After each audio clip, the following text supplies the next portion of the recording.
In today's Leeds news, under 21 playoff success, Willian Gnonto made the right choice, Leeds battle for Man City youngster, and Leeds may face a partial Ellen Road closure.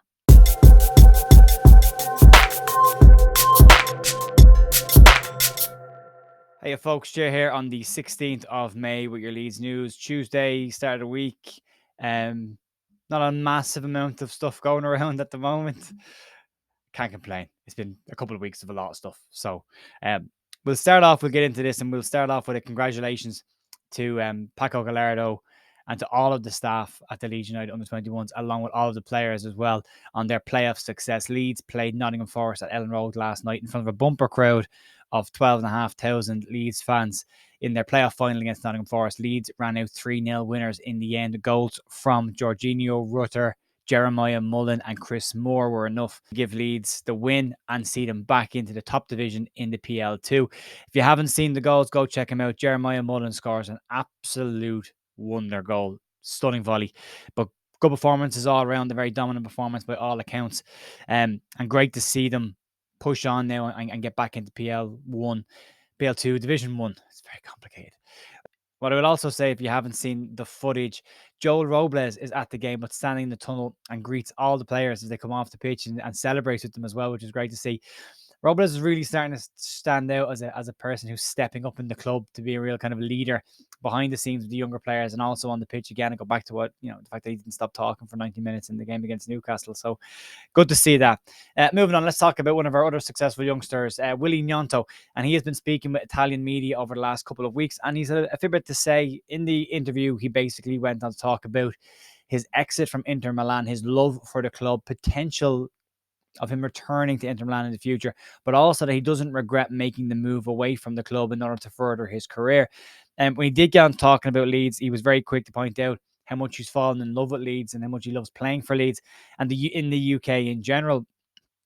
He also made comments about who's been his toughest opponent that he's faced so far, and he singled out Ashley Young as being the most annoying opponent he's faced this year, the toughest opponent that he has gone one-on-one with this season, which is an unusual one, but the experience of Ashley obviously getting in the head of Willie throughout the game.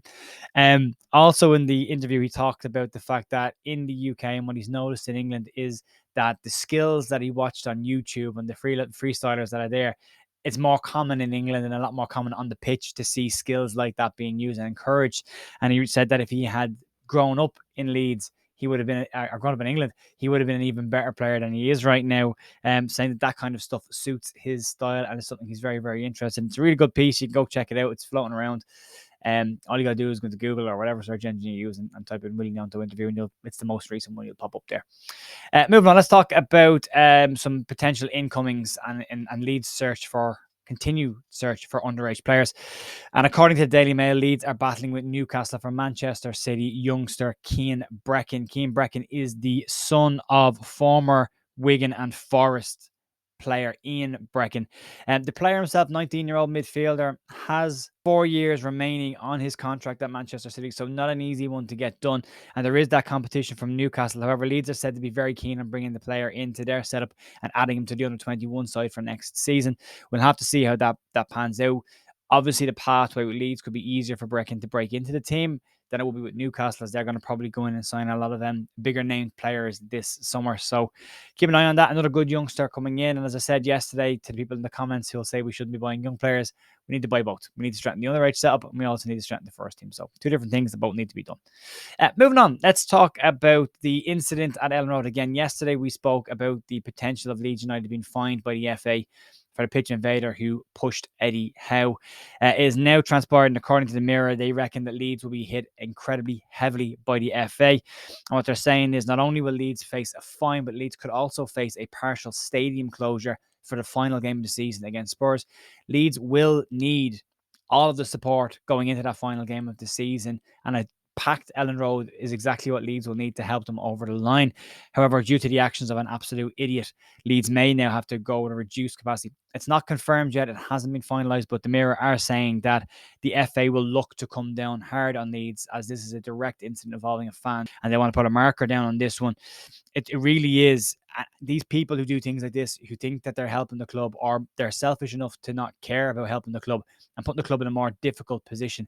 It is the word that I've used already is idiot, and it is an absolutely the actions of an idiot who may cause Leeds now to end up going into the remaining home game of the season with a reduced allocation and a hefty fine as well. The individual himself has received a lifetime stadium ban, and there is a criminal investigation on assault going into about this individual as well.